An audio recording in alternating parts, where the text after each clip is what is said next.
Hey everyone, my name is Lachlan, and on behalf of the entire INC team, we just want to say welcome, and we're so glad that you're here and you're going to get to see a snapshot of all that God did during our INC Conference 2026.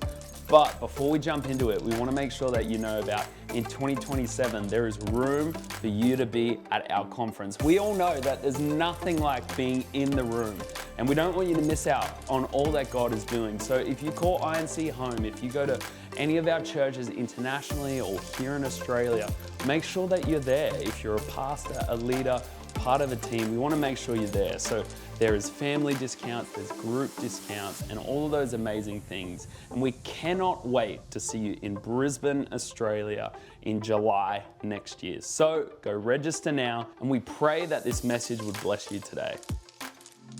Do you have your Bibles? I actually was gonna preach something different tonight, and then we got into that panel today with the pastors, and I thought, you know what? Maybe I'm gonna spend some time and unpack a little bit more what we were talking about there. If this message isn't good, just know that I had a really good message. So just either way, you know. If you have your Bibles, 1 Corinthians chapter 9. I don't say this like self-deprecating. I'm a pretty simple preacher. I'm a pretty practical preacher. It's funny, years ago we planted our church, and about 2 years into our church plant, we had grown. We brought these worship leaders, and people knew who we were, and so we had grown. And so the local newspaper in our area, I live in Sacramento, about 2.1 million people in the greater Sacramento area. And so the major newspaper in the area just showed up on a Sunday morning. They just showed up, and they said, "We want to do an article on your church." And we're like, "Oh, all right."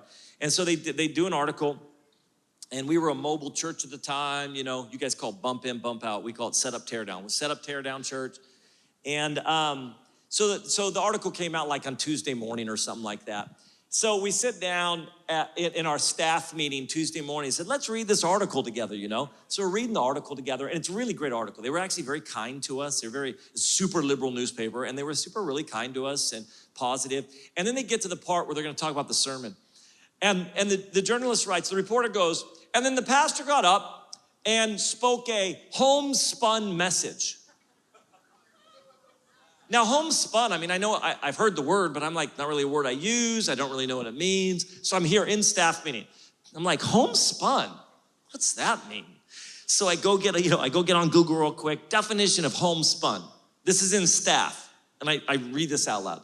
I'm like, homespun, simple and unsophisticated.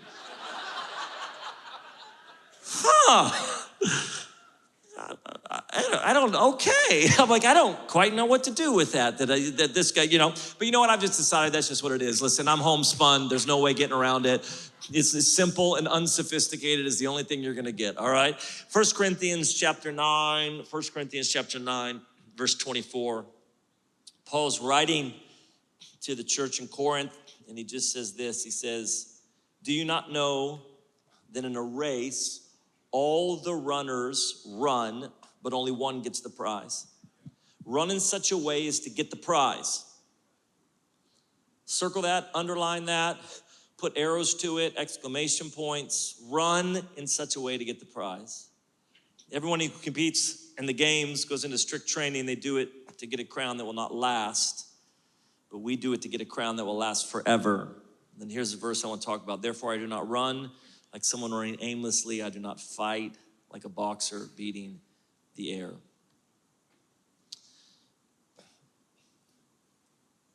Paul is talking about his focus in life, what he disciplines himself for. And he uses the analogy of an athlete trying to go for a prize. But he doesn't compare himself to somebody who isn't running or isn't boxing. He doesn't say, "I am like somebody who's running compared to somebody who's not running at all. I'm somebody who's boxing compared to somebody who's not boxing at all." Paul is actually comparing himself to somebody who's running, but because they don't know where the finish line is, they're running aimlessly. He's comparing himself to a boxer who is boxing but doesn't know what the target is, so is hitting nothing. He's saying, I'm not like that guy. I know what the finish line is and I know what the target is. So because of that, I'm actually not running aimlessly and I'm not just shadow boxing.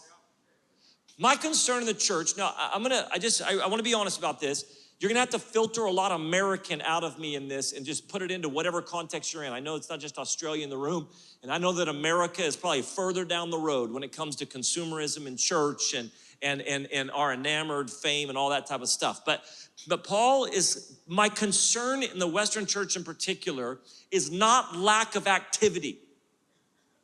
Paul is not saying, hey, I'm doing something compared to people that aren't doing anything. My concern is not lack of activity in the church. It's lack of activity that's not actually going anywhere or accomplishing anything. Just because you're busy and just because you're running hard and fast doesn't mean you're not lost. It doesn't mean you're not actually headed towards the right goal. You can be busy, you can be full of activity. I have a real soberness in my life that I don't want to get to the end of my life. I don't want to get to whatever age that is, sitting on some porch, overlooking some field with cows and horses and goats, because that's where I'm headed with my wife one day. I don't want to sit on that thing and look back over my life and realize, Bannon, you were busy. You had a lot of stuff going on, but you missed the mark. It wasn't activity that was actually headed towards the right finish line. Listen, pastor, leader, you need to hear me on this. We have to do the work about actually defining what success is. If you cannot actually define what success is, then you can run hard, you can run fast, and you can still not be headed anywhere. If you haven't actually done the work of what success is in the kingdom, then you can swing your arms as much as you want to and hit nothing. Listen, if you can't define what the bullseye is, if you can't actually define, that's the bullseye, you can throw as many darts as you want. We got to know what the bullseye is. This is what we were talking about today. This is why I want to unpack this, because I believe that one of the things we have to do in the church is we have to redefine success. We have to do the work at redefining success. And we have allowed a secular, worldly definition of success creep into the church and influence how we lead and how we pastor and how we build. And Paul knew he had it. I'm gonna give you real simple on this thing. Success in the kingdom is just love Jesus with everything you have and do your job. Success in the kingdom, I believe, is defined by faithfulness and obedience. That's it. From a place of love, faithfulness and obedience. There is no other way to define success in the kingdom. Paul says this, he references this. I'm going to show you this real quick. Paul's writing in 1 Corinthians 9, but in 1 Corinthians 2, he's going to tell them, he said, listen, when I came to you, there was only one thing that I brought. Here's one thing that I wanted to know amongst you. We know this, man. If you're pastors, you're preachers, you know this thing. He just says this, for I resolved to know nothing while I was with you except Jesus Christ and him crucified. This is him echoing that thing that everything is garbage compared to this one thing, knowing Jesus. So he said, listen, I brought to you the thing that matters above everything else, know Jesus and him crucified. But then in chapter 3, because they're having this argument of are you Apollos, or you Paul or Christ, and he just says this simple phrase, and he's giving you an insight of how he lived. This is how Paul lived. Know Jesus, do your job. 1 Corinthians chapter 3, verse 5. What after all is Apollos and what is Paul? Only servants through who you came to believe. Listen to this. As the Lord has assigned to each his task. Paul said, you want to know what I'm about? Knowing Jesus and doing my task. See, here's the issue. The only way that you'll be able to define success in the kingdom is through eternity. I'm not sure we actually lead with eternity in mind as much as we actually think we do. Paul is making this point. He says, listen, I'm not running for a temporal crown. This is not the prize that I am running for. I am running for a crown that is eternal and that will last.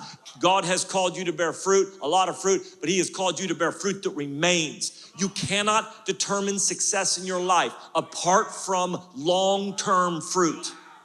It's the only way you can do it. Submit. Listen, here's what the Bible makes very clear. This life is short. It is a moment. It is a breath. It is a whisper. It is a vapor. It is grass that grows and withers. And the Bible also makes this clear. You'll stand before God one day. Very shortly, you're going to stand before God. You will not have to give account for your sins because those have been washed clean by the blood of the Lamb. You will stand before the Father righteous because of the work of Jesus. But you will have to give account for your life. I try to ask myself consistently these questions. Is what I'm doing right now, is what I'm worried about right now, will it go with me into eternity? And will Jesus even ask me about it? It's amazing to me how many people in church aren't actually building long term. I'll talk to you about why that is. It's the insecurity issue that pushes us towards short-term fruit. But it's this thing of like, you can't determine success apart from long-term thinking. And just understand this, the entire culture of the world is trying to get you to think short-term. When I'm with youth pastors, if you're a youth pastor in this room, if I just had a group of youth pastors, my number one thing I tell them is this: listen, focus on now what you'll be talking about in 20 years. I say, listen, focus and build now what you'll actually be talking about in 20 years. It's amazing to me, being out of youth ministry now for 20, 25 years, however long it is, that now out of youth ministry, there are things that stressed me out and there are things that made me happy that now 20 years later, I don't even talk about. How big the youth group was, how great my sermon was, whether or not I pulled off that illustration or that camp. Now 20 years later, those things don't stress me out or they don't make me happy. What stresses me, what makes me happy and what makes me sad is the kids in the youth group who are now in their late 30s, early 40s, who are the ones that make me happy or love Jesus, have a family, leading in their church, making a difference, and it's these that I can go through the names of them. And then the ones that just break my heart are the ones that aren't following Jesus. It's funny with preachers, this is gonna sound super spiritual, but I'll leave this conference and people will ask me how to go. How's the conference? And listen, we're trying to come up with metrics for success. We just are. We're trying to somehow wrap our head around whether or not things are successful or not. How was the conference? And I'll try to give an answer. I'll try to say, man, the room was packed. They're hungry, you're engaged. The presence of God, they lingered in the afternoon. We'll try to do that. But do you know the real answer? We won't know how this conference went for 20 years. If what God did in this room is still bearing fruit in 20 years, then what a great conference. If it's not bearing fruit in 20 years, then it wasn't that good of a conference. It's very hard to actually answer. This is why preachers, when they're preaching their sermons, I'm like, just relax a little bit. They're gonna go, hey, how was your sermon tonight? Honestly, this sounds like, super whatever, but how was your sermon tonight? I don't know, I'll let you know in 20 years. If I run into you in 20 years and you're like, that message, man, it marked me. God did something in me. It's still bearing fruit in my life. Then what a great message. I can't gauge how this message is by how much applause or whether people did. Is it going to be bearing fruit in 20 years? Is it going to be bearing fruit in eternity? It's the only way to determine success. It's not short term that we're after, it's long term that we're after. This is the problem, guys. We are so stressed out by stuff that Jesus won't even be asking about when we stand before him. I've written a few books, and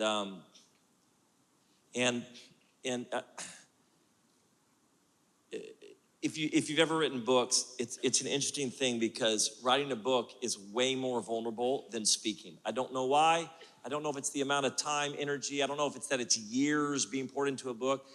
It's just super vulnerable, and I don't know why. It's almost like you have a baby that you're not convinced is cute.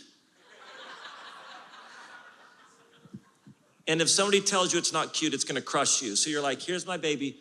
Please don't tell me my baby's ugly. I don't think I can handle it. I'm saying? It's like this, But then books also, it's just immediate feedback. They buy it or don't buy it. You have numbers that show you, so whatever it is, So I had written a book. The second book I wrote, in my mid-tier authorship world has done really well.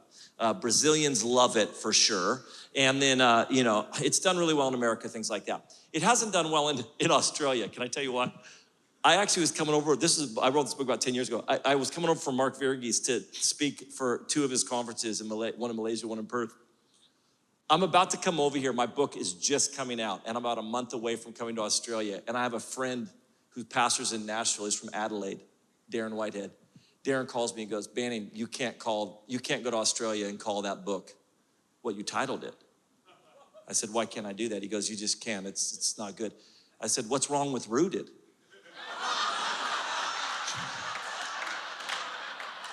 I'm like, I think it's a great title. Are you serious? It's in the Bible. He goes, trust me, Banning, you just can't call the book Rooted in Australia. I'm like, are you serious? I'm going there in a month. They're literally gonna print books over there for these conferences. He goes, yeah, just don't do it. Trust me on this. You're just gonna, it's not a good word. I'm like, so we scrambled, called it Grounded or something. It's done nothing, and I don't think it's sold anything in Australia at all, I think I should have probably kept it Rooted. It would have sold more. So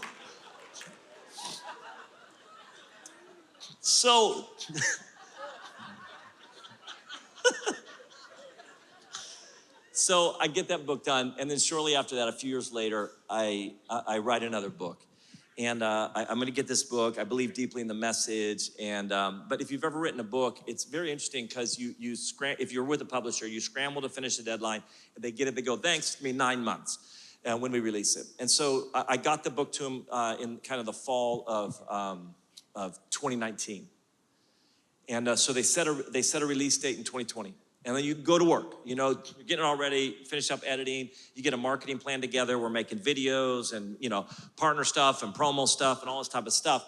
And then the pandemic hits. So, but that's okay. I'm thinking the pandemic's gonna be over pretty quick, no big deal.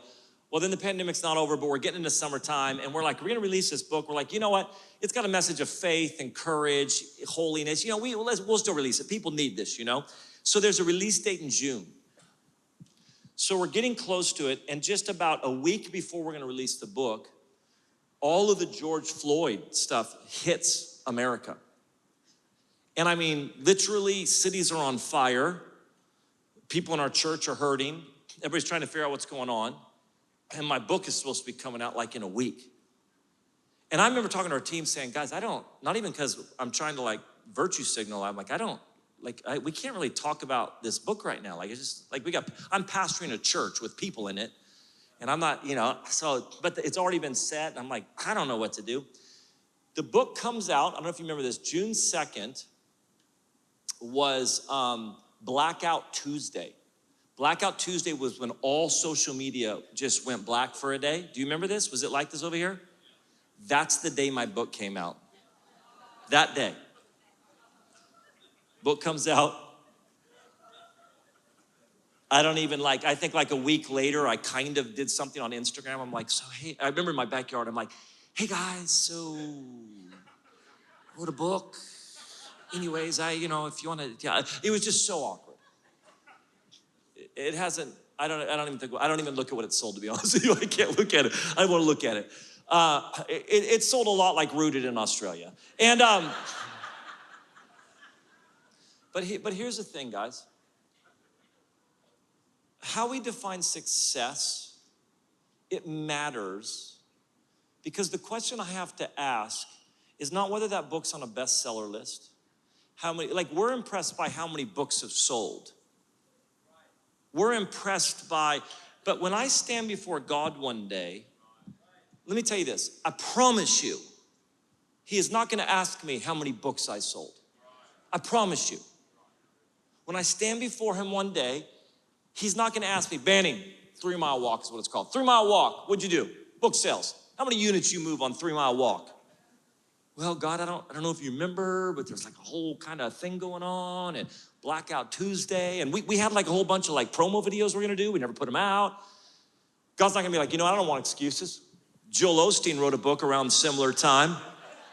He sold a bunch. You know what, Joel, get on in there, buddy. Well done with your book sales. He's not gonna ask me that. It doesn't matter.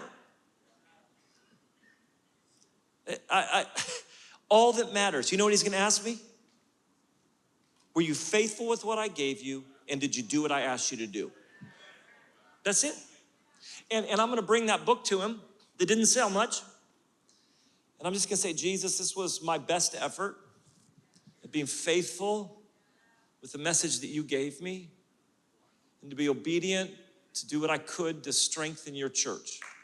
And he's gonna look at me and go, well done, well done.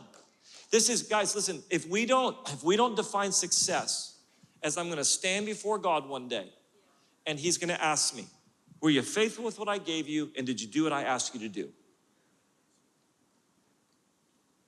This is why when we talk today about insecurities, guys, insecurities will push you to short-term fruit. Because insecurities is telling me that I need something other than Jesus to feel secure and have an identity. So I need Jesus plus Instagram followers. I need Jesus plus book sales. I need Jesus plus a certain size church. I need Jesus plus something else, right? And so what's happening is I've got to push towards short-term fruit because I need something right now to make me feel secure in my identity. This is why the issue of comparison is such a killer amongst leaders. Because social media right now, and it's worse than any time in history because of social media. I have a lot of people to compare myself to now. Before, when I was youth pastor, and this is a youth pastor down the street. Now it's Mark and his global city or whatever he's doing. I don't even know what he's doing. His church plants on Mars and all this stuff that's happening, right? But here, so what happens is when I feel insecure and I'm looking for something, I'm not focused on just doing my assignment.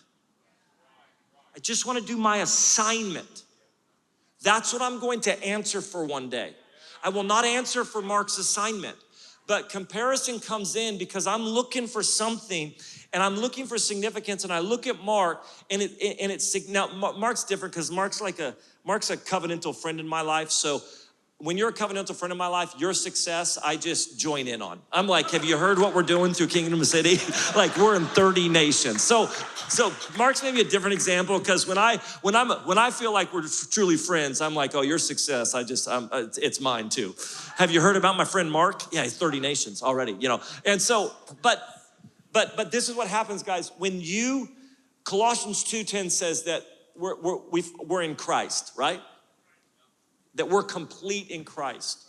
If I'm not complete in Christ, then I begin to compare my life with others and what they're doing. And when I do that, listen to me on this, it will push me to short-term fruit. I'm not okay being faithful with my assignment. I'm not okay just having obedience and faithfulness be the highest goal of my life. I want to stand before God. This is what's crazy to me. Sometimes people are so frustrated in life. They're frustrated because something hasn't happened or.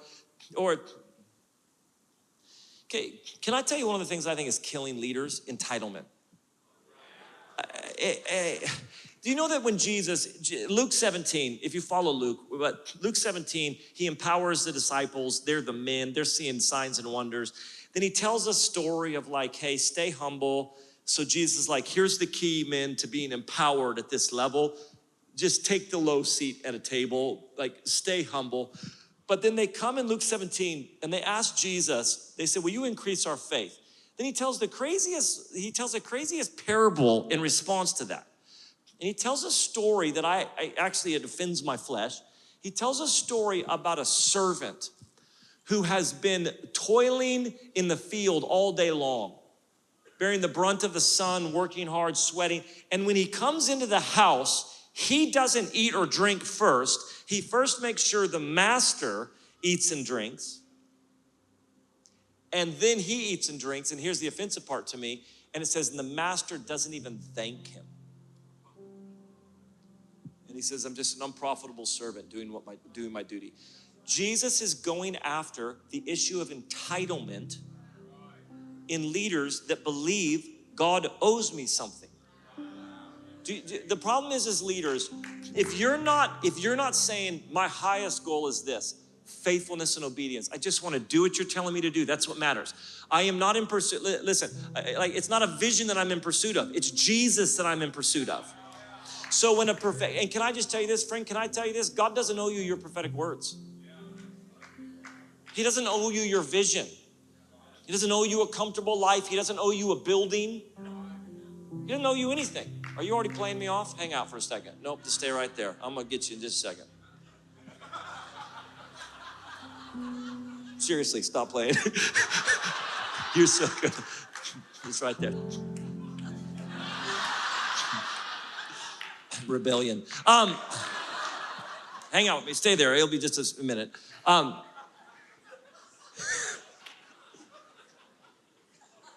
There's something that gets into leaders that we begin to approach God as if he owes me something. God, you owe me a different timeline that I'm on. You owe me a building by now. You owe me for people not to betray me. You owe me whatever it is. Because rather than just coming to the Lord and saying, God, you don't owe me a thing. I didn't leave heaven and come hang on a cross and die naked and unashamed, and defeat death. You did that for me. I will spend eternity. Listen, and we have to come as servants who love him with everything and just say, I'll do whatever you ask me to do. This is what I am after. If nobody knows who I am in the earth, if I'm completely unknown, if I have a bump in, bump out church every single Sunday for the rest of my life, it doesn't matter. I just want to do what you're telling me to do, and I just want to be faithful, because one day when I stand before you, you will not ask me, did all your visions happen? You will say, were you faithful with what I gave you, and were you obedient with what I asked of you? That's it. And here's the thing, guys, as a culture, this is what I'm passionate about. As leaders, we have to begin to celebrate, and we have to begin to be impressed by what Jesus is impressed by.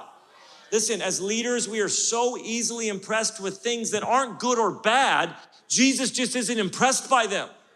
He's impressed by your marriage that you've kept for 40 years. He's impressed by the faithfulness of pastoring people. He's impressed by your obedience when you took a risk and said yes to him. Like, this is what impresses Jesus, and we have to be impressed by that.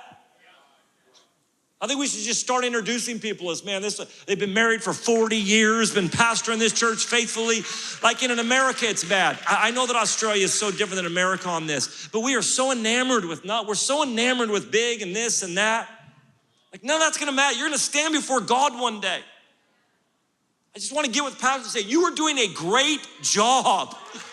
Literally, standing before God, you're doing a great job. Stop scrolling social media. Those aren't your assignments. And I think that we have to, listen, I remember that, I don't know how much this is that issue of a son. I just want to be a son.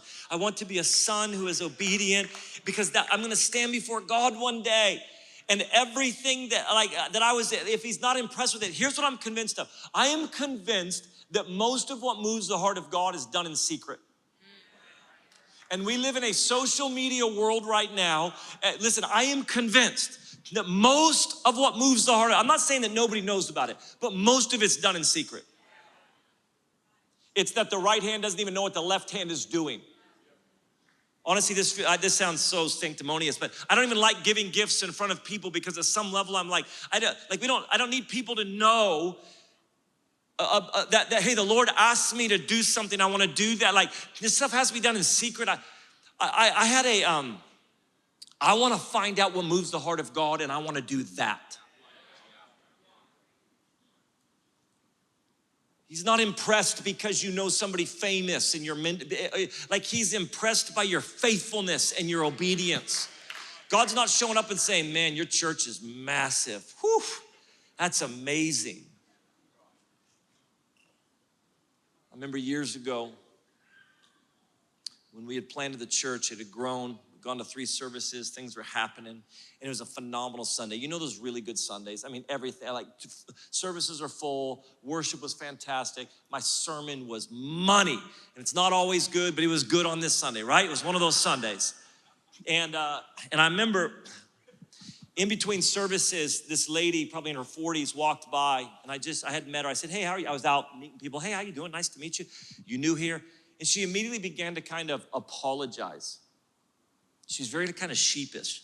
She said, hey, I've just been coming recently, and we have a course like how to get involved. It's called Elements, kind of how to jump into our church. She said, I've only been to Elements once, and she goes, I have social anxiety. It's pretty hard for me to be around people. I'm coming to church on Sundays, but I just couldn't. And I just stopped and said, don't even worry about, you don't have to worry about Elements. I love that you're going to church. My wife's kind of dealt with some anxiety over the years. I kind of just said, hey, I get it, walked with, just tried to make her feel loved.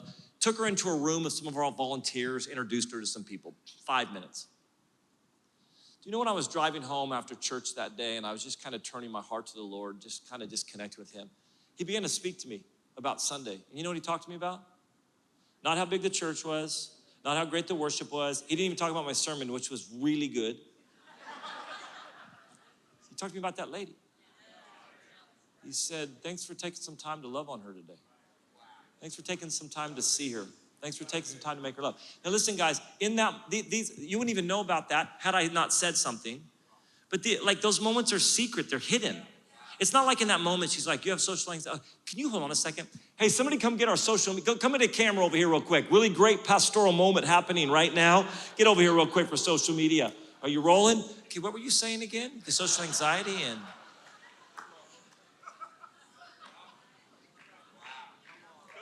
I want to tell people all the time, stop posting pictures of you on stage praying with a quote about prayer. I just want to say, listen, your post about you praying and about some, like, doesn't count. Like, listen, just go get in, like, go find out what moves the heart of God and do that. All right, you ready? Go.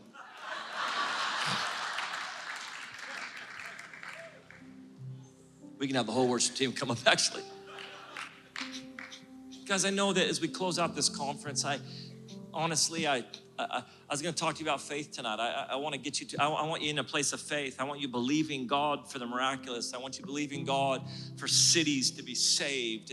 And for, like, I want you in that mode of revival. But even as we were just talking today, I thought, dude, if we don't get some of this foundational stuff down, it doesn't matter how hard you run. And again, you can be running hard, but not because of a desire for faithfulness and obedience. And I just say, listen, we're going to see. I'm not saying this, I'm just telling you, what is happening in the world today is unto something. And it is unto the greatest move, the greatest outpouring, the greatest harvest the world's ever seen. We are going to see, I believe, an end time harvest come in. But we got to get some of this foundational stuff down. You got to go back to church. And if I could get with each one of you guys, whatever church you're at, I'd say, honestly, I think you're doing a great job. Are you being faithful? Are you being obedient? Are you doing your best to love Jesus? Then well done. And I think that we should be creating environments as leaders that we're celebrating that in each other as well. That we're impressed by that. I'm so impressed how faithful you've been to the Lord. I'm so impressed by the obedience. You said yes to Jesus no matter the cost, and you've continued to say yes to him, and you've been so faithful with what God has given you. Like, this is what we're after. Guys, there's so much pressure in ministry because we are in pursuit of things that aren't faithful in obedience. When you're just wanting to be faithful and obedient, when you don't come to God as if he owes you something, God doesn't owe me anything. My life, it's just his. If he wants to stick me in the back, can we do all my life for his glory? He's been up here for like an hour already playing. It's just this thing of like, I just want to go, God, man, there's so many things I've been in pursuit of that but I want to love you really well, and then I just want to be faithful and obedient. That's it. Because I'm going to stand before you one day, and is what I'm doing right now, are you going to even ask, is what is weighing on me, is what's stressing me out, are you even going to ask me about it? Listen, faith is a fight, don't get me wrong. Like you got to believing God takes grit, takes perseverance to build anything. You got to walk through some fire. I'm not talking about easy. I'm just talking about, we just say, God, above all else, I want to be faithful. I just want to be obedient. That's it. I find so many leaders are so frustrated in life. And I just asked him, I said, is there somewhere in your life where you're being disobedient to the Lord? He said, well, not to, like just openly disobedient to the Lord. Not that I know of. Are you doing your best to be faithful to what God has given you? Yes. Has Jesus rescinded your salvation? Has he taken your salvation away? No. Does he still show up when you turn your heart to him? Yes. What's the problem? Well, there's something that's not happening that I believe God owes me. And it's almost always connected to the fact that I'm just comparing my life to somebody else and my assignment to somebody else's assignment. I think I should be further down the road. My church should be bigger and the building should be here and this should, whatever else it is. Rather than just here's where I find contentment. I just want to be faithful. I want to be obedient above all else. That's it. That's it.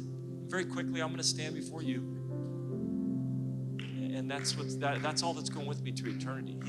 He doesn't care how many albums we sold or how many Instagram followers we have. He doesn't care. I'm impressed by it. He doesn't care.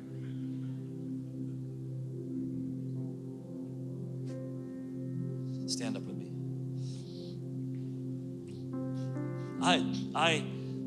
Again, man, I want to see revival right now. I want to see churches thriving, built, reaching people. I want leaders to get this thing right.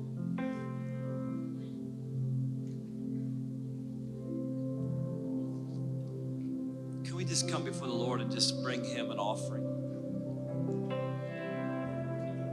Can we just come before the Lord right now? And I just want us to come before him. At 17, I just told the Lord, I'm all in. Here's my life. I give you everything. Find myself again at 50, just before the Lord. Here's my life. I give you everything. You don't owe me anything. You don't owe me anything. I'll spend eternity saying thank you for what you've done for me. And I want to do my assignment. I want to do my task. And I want to do it because I love you.